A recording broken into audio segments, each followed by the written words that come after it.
다 함께 사도신경으로 예배를 시작하도록 하겠습니다. 나는 전능하신 아버지 하나님 천지의 창조주를 믿습니다. 나는 그의 유일하신 아들 우리 주 예수 그리스도를 믿습니다. 그는 성령으로 잉태되어 동정녀 마리아에게서 나시고 본디오 빌라도에게 고난을 받아 십자가에 못 박혀 죽으시고 장사된 지 사흘 만에 죽은 자 가운데서 다시 살아나셨으며 하늘에 오르시어 전능하신 아버지 하나님 우편에 앉아 계시다가 거기로부터 살아있는 자와 죽은 자를 심판하러 오십니다. 나는 성령을 믿으며 거룩한 공교회와 성도의 교제와 죄를 용서받는 것과 몸의 부활과 영생을 믿습니다. 아멘.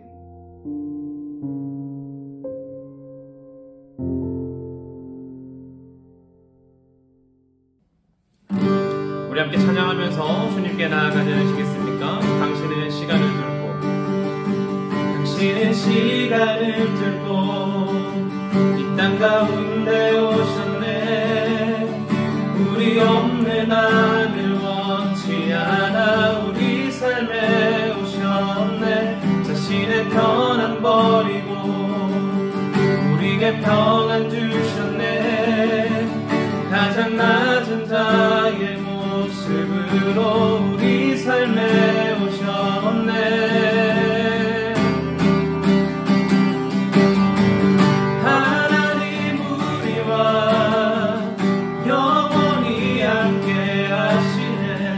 꿈 없는 우리에게 그 나라 보여주시네. 연약한 자들의 친구가 되어주시고 힘없는 우리의 인생을 위로하시네. 처음 한번 고백할까요? 당신은 시간을 들고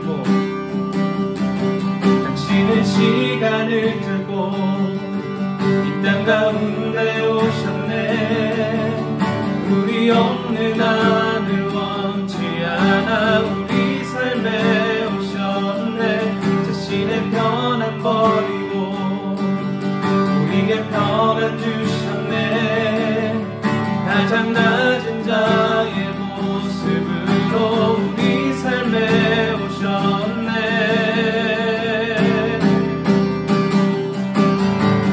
하나님 우리와 영원히 함께 하시네. 꿈 없는 우리에게 그 나라 보여주시네. 연약한 자들의 친구가 되어주시고 힘없는 우리의 인생. 한번 더 할까요? 하나님 우리와 영원히 함께 하시네. 꿈 없는 우리에게 그 나라 보여주시네. 연약한 자들의 친구가 되어주시고 힘없는 우리의 인생을 위로하시네.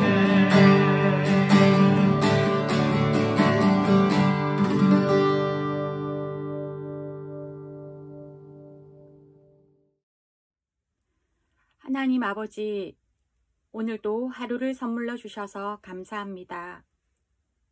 이렇게 좋은 날 함께 모여서 아니면 각자의 자리에서 예배 드릴 수 있도록 해주시니 더욱 감사합니다. 저희들이 드리는 예배를 기쁘시게 받아주시고 하나님께서 임재하여 주시옵소서.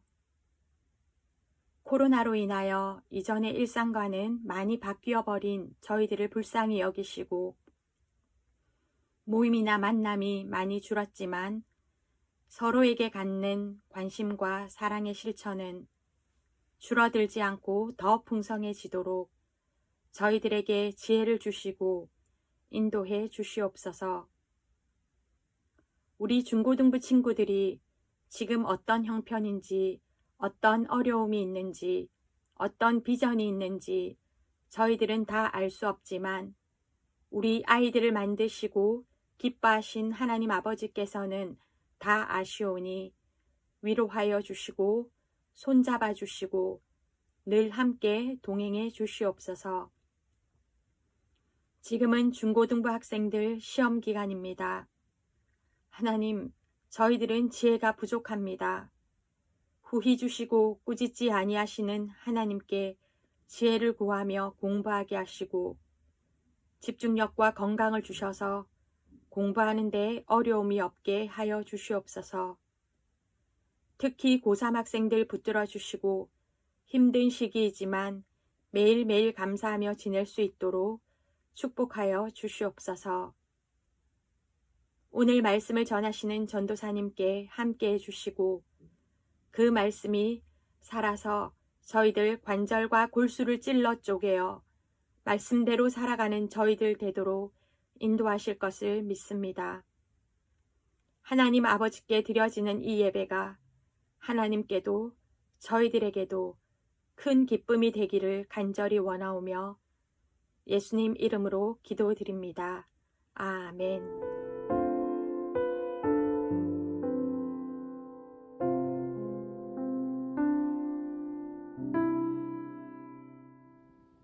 오늘 우리에게 주시는 하나님의 말씀은 요한복음 21장 1절에서 7절까지의 말씀입니다. 함께 보겠습니다. 이 일이 일어난 후 예수님께서 디베레 호수에서 제자들에게 다시 자신을 나타내셨습니다. 시몬 베드로, 디두모라는 별명을 가진 도마, 갈릴리 가나 사람 나다나엘, 세베대의 두 아들 그리고 다른 두 제자가 함께 있었습니다. 시몬 베드로가 다른 제자들에게 나는 물고기 잡으러 간다라고 말했습니다. 다른 제자들이 우리도 너와 함께 가겠다라고 말했습니다. 그래서 그들은 밖으로 나가서 배에 올라탔습니다. 그러나 그날 밤에는 한 마리도 잡지 못했습니다. 다음날 아침 일찍 예수님께서 호숫가에 서 계셨습니다. 그러나 제자들은 그분이 예수님이신 줄 알지 못하였습니다. 예수님께서 그들에게 말씀하셨습니다. 친구들이여, 한 마리도 못 잡았느냐? 제자들이 대답했습니다. 네, 한 마리도 잡지 못했습니다. 예수님께서 말씀하셨습니다. 그물을 배 오른편에 던져라. 그러면 고기를 잡을 것이다. 그들은 시키는 대로 했습니다. 그러자 고기가 너무 많아 그분을 배 안으로 끌어올릴 수가 없었습니다. 예수님께서 사랑하시던 제자가 베드로에게 말했습니다. 주님이시다.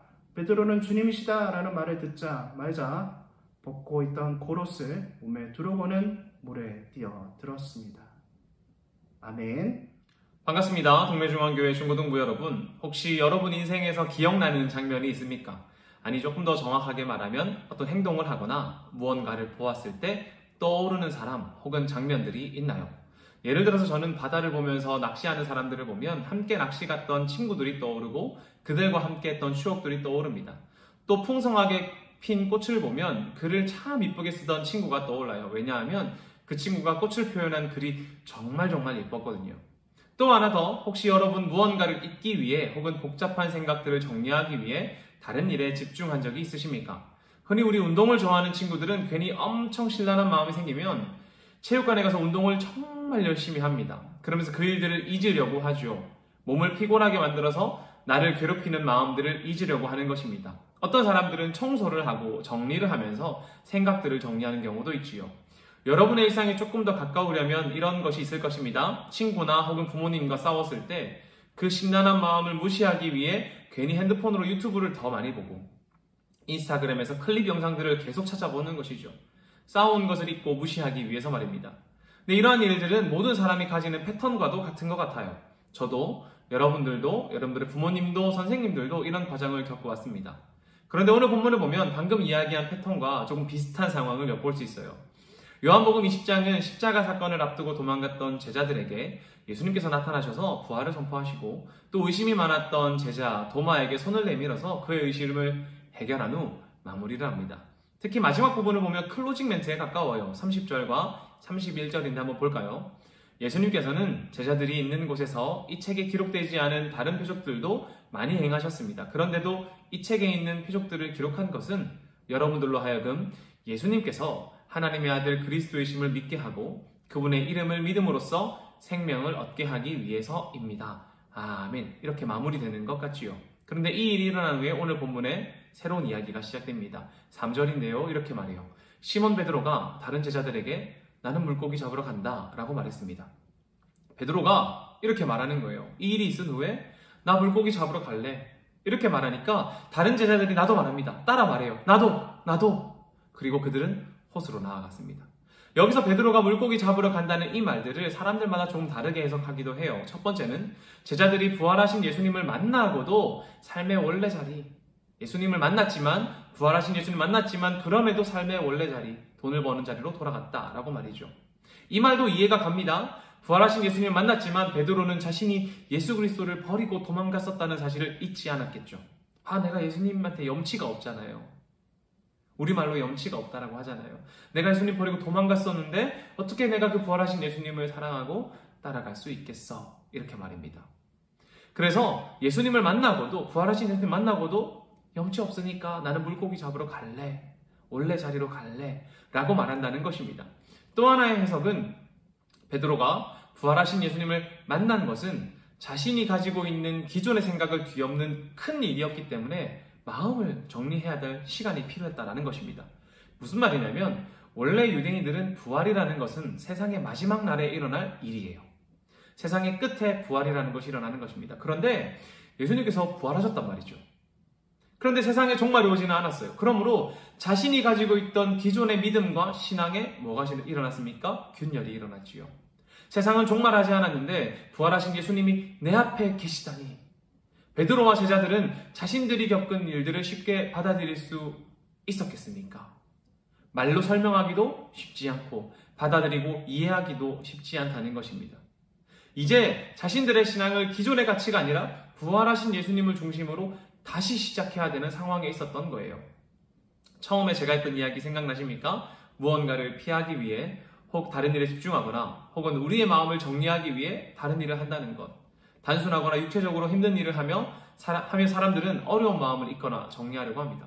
베드로와 제자들도 마찬가지 아닐까 저는 생각해 봅니다. 무엇이 정확한 그들의 마음인지 저는 잘 모르겠어요. 그들이 예수님께 염치가 없어서 부활하신 예수님을 만나고도 디베랴 호수로 돌아가 삶의 자리로 돌아간 것인지 혹은 그들의 믿음에 생긴 너무나 큰 변화에 마음을 정리하고자 물고기를 잡으러 간 것인지 알 수 없지만 그들의 마음에 무거움이 있었다는 것을 우리는 알 수 있습니다. 어찌되었든 그들은 디베랴 호수에 배를 띄우고 배에 올라 그물을 쥐고 밤새 물고기를 잡았지만 한 마리도 잡지 못했습니다. 디베랴 호수는 밤에 조용하다고 해요. 특히 북쪽 해안은 디베랴 중심지와 먼 곳이라 더 조용했다고 합니다. 이곳에서는 호수에서 물결치는 소리를 다 들을 수 있다고 하더라고요. 배에 올라 바람 소리와 파도 소리를 들으며 그들은 밤새 그물질을 했습니다. 그때 어떤 소리가 울렸을까요? 아마 자신들의 힘겨운 숨소리, 그물을 올리려고 끌어올리는 그 힘겨운 소리만 들리지 않았을까 합니다. 저는 이 장면이 왜 그렇게 처절하게 느껴지는지 모르겠어요. 부활하신 예수님을 만난 제자들이 원래의 자리로 돌아갔습니다. 예수님을 잊기 위해서인지 혹은 복잡한 마음을 정리하기 위해서인지 알 수 없으나 그들은 최선을 다해 그물을 내렸을 것입니다. 그런데 그렇게 그물을 내리고 올리고를 반복할수록 저는 왜인지 예수님이 생각날 것 같은 거예요. 왜냐하면 베드로와 제자들을 부르셨을 때, 처음 그들을 부르셨을 때 제자들은 배에서 그물질하고 있었기 때문입니다. 어느새 해가 틀 무렵 누군가 찾아와 베드로와 제자들에게 한마디 합니다. 얘들아, 너희에게 물고기가 있니? 개역개정에서 이렇게 말하죠. 얘들아, 너희에게 고기가 있느냐? 여러분, 예수님의 음성이 어떻게 보이십니까? 물고기 사러 온 사람처럼 보이나요? 너희 물고기 있니? 내가 좀 사고 싶은데? 이런 것처럼 들립니까? 아니요. 제가 느끼기에 그의 음성은 너무나 부드럽습니다. 어디서 할 수 있냐면 바로 제자들을 부르는 호칭에 있어요. 얘들아, 이렇게 말이죠. 여기서 얘들은 아이들이 사용하는 말들이었어요. 제자들을 보는 예수님의 마음이 야! 너희들! 날 두고 도망간 너네! 이런 말이 아니라 얘들아, 내가 사랑하는 얘들아. 이런 분위기에서의 표현이라는 것이죠. 고기가 있느냐는 예수님의 부드러운 음성에 제자들은 답합니다. 없는데요. 그물을 오른쪽에 던져봐. 예수님은 다시 한번 부드럽게 이야기하시죠. 제자들은 그 음성에 순종하여 그물을 던지자 그물에 고기가 가득 찼다고 성경은 말합니다. 그런데 여러분, 예수님의 이 음성에 누군가 한 명쯤은 예수님을 알아봤어야 하지 않을까요? 얘들아, 너에게 고기가 있니? 없는데요. 그물을 오른편에 던져볼래? 했던 그 상황, 이 상황 속에 누군가가 한 명은 예수님을 알아봤어야 하지 않을까요? 베드로 말입니다. 예수님께서 베드로를 부르실 때 비슷한 일이 있었죠. 누가복음 5장 5절에서 6절입니다. 시몬이 대답하였습니다. 선생님, 우리가 밤새도록 수고하였지만 아무것도 잡지 못했습니다. 그러나 선생님의 말씀대로 그물을 내리겠습니다. 그대로 하니 고기를 그물이 찢어질 정도로 많이 잡게 되었습니다. 아멘. 밤새 그물을 내렸지만 물고기를 잡지 못했던 베드로에게 예수님이 그물을 깊은 곳에 가서 내리라고 했고, 베드로가 이에 순종하자 고기를 그물 가득 잡았습니다. 여러분, 만약 여러분이 베드로라면, 지금 디베레아 호수 위에 베드로와 같은 상황이라면 예수님이 떠오르지 않았을까요? 밤새 고기를 잡기 위해 그물을 내릴 때 저는 예수님이 생각났을 것 같습니다. 그물을 내리면서 예수님이 처음 날 부르실 때 그물을 내리고 있었지. 3년 만에 좀 그물질 하는 거잖아요. 또 밤새 물고기를 잡지 못했는데 누군가가 내게 그물을 오른쪽에 내리라고 할 때 예수님이 생각나지 않았을까요? 그래, 그때 예수님이 나에게도 깊은 곳에 가서 그물을 내리라고 했었지. 이렇게 말입니다. 그러나 저 디베레 해안가에 있는 사람이 예수님이라는 것을 베드로가 아니라 예수께서 사랑하시는 그 제자가 깨닫습니다. 그리고 이렇게 말하죠. 주님이시다. 이 소리를 들은 베드로는 겉옷을 들고 호수로 뛰어내려 예수님께로 향합니다. 제가 집중하고자 하는 것은 예수님께서 이들을 내버려 두지 않았다는 것입니다. 제자들이 어떤 마음이었든 예수님의 관심은 제자들의 회복과 바른 길로의 인도에 있었습니다. 디베레아 호수로 간 제자들에게 예수님을 찾아갔고 그들을 부르셨으며 또한 제자들이 예수님께 나아오기를 기다렸다는 것입니다. 예수님은 호수를 건너 제자들에게 충분히 가실 수 있는 분이셨죠. 무리도 걸으시는 분이니까 호수를 건너갈 수도 있잖아요. 그러나 예수님은 제자들을 부르시고 기다리신다는 것이죠. 그리고 예수께서 사랑하시는 그 제자는 예수님을 알아보고 또 베드로는 겉옷을 입고 호수로 뛰어듭니다. 여러분, 겉옷을 입는다는 게 참 재밌습니다. 원래 우리 물에 뛰어들 때 어떻게 해요? 옷을 벗지요. 여러분, 혹시 바닷가 가셔서 뛰어들 때 여러분 옷을 꽁꽁 싸매고 갑니까? 아니잖아요. 하나하나 다 벗어 던지고 제일 편안한 상태로 뛰어들잖아요. 그런데 베드로는 겉옷을 입고 호수로 뛰어듭니다. 이것은 예수님을 향한 베드로의 사랑과 존경이 식지 않았다는 것을 보여주는 거예요.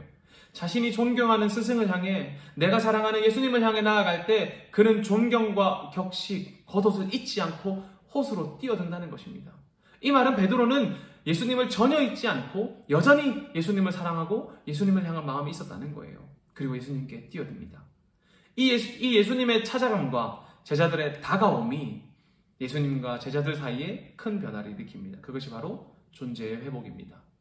앞서 말씀드린 것처럼 제자들이 디베레아호수로 간 것이 정말 원래의 자리, 예수님을 버리고 삶의 일상으로 돌아간 것일 수도 있고, 또는 복잡한 마음이 해결되지 않아 육체의 노동의 현장으로 간 것일 수도 있습니다. 그러나 예수님을 만나는 순간, 예수님을 향해 나아가는 그 순간 제자들은 본래의 자리, 곧 예수 그리스도를 쫓아가는 자리로 회복할 수 있었던 것입니다. 그럼 오늘 말씀을 통해 우리의 삶에 적용해야 될 점은 무엇일까요? 우리 지난주 부활주일을 보냈습니다. 여러분, 부활하신 예수님 경험하셨습니까? 쉽게 믿지 못할 예수 그리스도의 이야기가 여러분의 믿음에 하나의 물결을 일으켰습니까? 때로는 우리가 부활하신 예수님을 믿는다고 해도 다시 원래의 삶의 자리로 돌아갈 때도 있고, 내 삶을 뒤흔드는 예수님의 이야기 때문에 어떻게 해야 하나 고민하는 것이 우리입니다. 마치 디베레아 호수 위에 있는 제자들처럼 말이죠. 예수님의 이야기를 믿지 못할 때도 있고, 그래서 삶의 자리로 돌아갈 때도 있고, 때로는 예수님의 이야기가 너무나 커서 내 마음을 막 뒤흔들 때가 있는 거죠. 그래서 갈등하잖아요. 어떻게 해야 되지? 학교에서, 가족들 사이에서 내가 예수님처럼 살려면, 그리스도인으로 살려면 어떻게 해야 되지? 고민하고 있는 것이 우리지 않습니까? 호수 위에 떠있는 제자들처럼 말이죠. 근데 그때에 저는 예수님께서 우리를 내버려 두신다고 생각하지 않습니다. 하나님께서는 분명 우리에게 하나님의 사인과 필요한 사람들과 상황, 그리고 사랑을 흘려 보내주신다고 생각합니다. 그때 중요한 것은 바로 그것을 알아보는 것입니다. 제자들이 그물질을 하고 있을 때 예수님과 대화가 몇 번 오갈 때에 제자들은 예수님을 알아차리지 못했습니다. 심지어 부활하신 후 2번이나 배웠고 또 비슷한 상황을 겪었던 베드로도 알아차리지 못했다는 것이죠. 하지만 예수님께서 사랑하시는 그 제자가 바로 주님을 알아보고 이렇게 말합니다. 주시라. 그의 음성엔 확신이 차 있습니다. 바로 저분이 우리의 주님이셔 라는 확고함이 있다는 것이죠. 우리의 삶에서 우리는 주님을 발견해야 됩니다. 사랑을 흘려보내야 할 자리에 주님을 찾고 위로가 필요한 자리에서 주님을 발견하고 여러분의 삶 곳곳에서 주님을 발견해야 됩니다. 아무리 하나님의 사랑이 부어져도 주님임을 모르면 우리가 어떻게 알겠습니까? 우리는 우리의 삶에 역사하시는 하나님을 알아봐야 합니다. 두 번째로 하나님을 보았다면 혹은 누군가가 나에게 하나님의 역사하심과 일하심, 사랑하심을 전했다면 마치 예수께서 사랑하시는 그 제자가 주님이시라 말했다면 우리는 베드로처럼 주님께로 달려가야 합니다. 베드로는 예수님께서 사랑하시는 그 제자의 주님이시라는 음성을 듣고 부활하신 예수 그리스도로 시작되는 새로운 삶을 향해 달려나갔습니다. 배에서 뛰어내려서 주님께로 말입니다. 마음이 어떻든 상황이 어떻든 예수 그리스도를 발견했다면 달려가는 것, 그것이 베드로의 위대함이라는 것이죠. 여러분, 이 시간 우리의 삶에서 하나님의 사랑을 발견하려고 눈을 뜨고 마음을 열고 살아갑시다. 그리고 그 사랑을 보았다면 지체 말고 달려가 그 사랑을 누리는 여러분이 그리스도로 시작되는 새로운 삶을 살아가는 여러분이 되기를 소망합니다. 이 말을 마지막으로 설교를 마치도록 하겠습니다. 여러분이 디베레아 호수에서 그물질하고 있습니까? 여러분의 디베레아 호수에서 그물질하고 계십니까? 몸과 마음이 괴로워질 정도로 밤새 그물질하고 있습니까? 그때 예수님께서는 여러분을 내버려 두지 않으십니다. 눈과 마음을 열어 주를 발견하시기를 소망합니다. 기도하겠습니다. 하나님, 오늘 베드로와 제자들이 디베레아 호수로 돌아갔습니다. 그것이 나를 사랑하시는 예수님의 큰 사랑을 경험한 그 제자들이 하나님 앞에 멈추옵소서. 내가 이렇게 죄인인데 어떻게 하나님을 쫓아갈 수 있을까? 고민하면서 돌아간 것일 수도 있고, 또 인간의 마음으로는 부활하신 예수님을 만났는데 내 삶을 뒤흔드는 그 예수님의 이야기가 너무나 복잡해서 어떻게 해야 될까 모를 때 인간이 취할 수 있는 육체적 노동으로 돌아간 것일 수도 있고, 우리가 그들의 마음을 정확히 알 수 없으나 그들의 마음 가운데는 예수 그리스도를 향한 무거움이 있었다는 것은 우리가 잘 압니다. 하나님, 우리에게도 그런 일이 있을 때가 있습니다.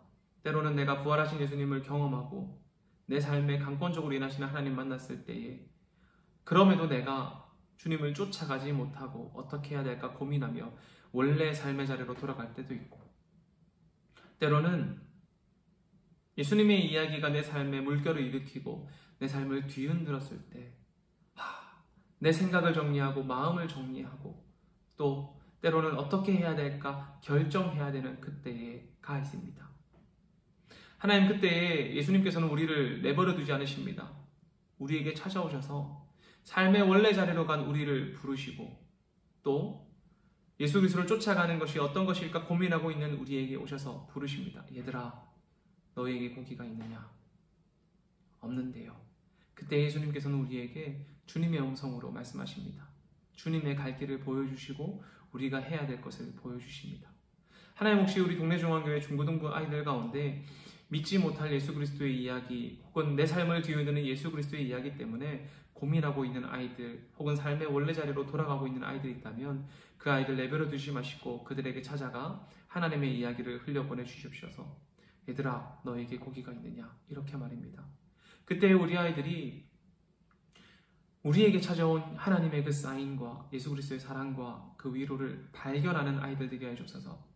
예수님의 음성을 듣고도 아무것도 눈치채지 못하는 것이 아니라 그곳에서 우리의 주님을 발견하는 아이들 되게 하시고, 또 베드로처럼 주님을 발견했다면 자신의 자리에서 뛰어내려서 주님께로 달려가는 아이들 되도록 주님 이끌어 주옵소서.